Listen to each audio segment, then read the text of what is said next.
एहतजाज की कॉल दी है। शरीयत कानून के खिलाफ एहतजाज की कॉल दी गई है। बेंगलुरु के कुद्दूस साहब ईदगाह में मरकजी एहतजाजी जलसा होगा। सुबह 11 बजे से एहतजाजी जलसे का आगाज होगा। एहतजाज के पेश नजर सख्त हिफाजती इंतजाम किए गए हैं। कर्नाटक अमीर शरीयत मौलाना सगीर अहमद करेंगे इसकी सदारत। बेंगलुरु में दफा 144 हटाए जाने के बाद एहतजाज का सिलसिला शुरू। आपको एक बार फिर बता दें कि इस वक्त बड़ी खबर आ रही है कर्नाटक से, जहां 25 से ज्यादा मुस्लिम तंजीमों ने एहतजाज की कॉल दी है। शहरियत कानून के खिलाफ ये कॉल दी गई है। बेंगलुरु के कुद्दूस साहब ईदगाह में मरकजी एहतजाजी जलसा होगा। सुबह 11 बजे इसका आगाज होगा। एहतजाज के पेश नजर सख्त हिफाजती इंतजाम किए गए हैं। कर्नाटक के अमीर शरीयत मौलाना सगीर अहमद इसकी सदारत करेंगे। बेंगलुरु में दफा 144 हटाने के बाद से एहतजाज का सिलसिला शुरू हुआ है।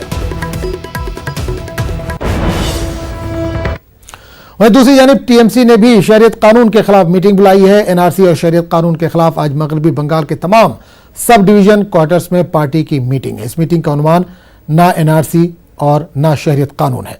आपको बता दें कि ममता बनर्जी शरीयत कानून के खिलाफ मुसलसल एहतजाज कर रही हैं। वो लगातार मरकज पर हमले कर रही हैं।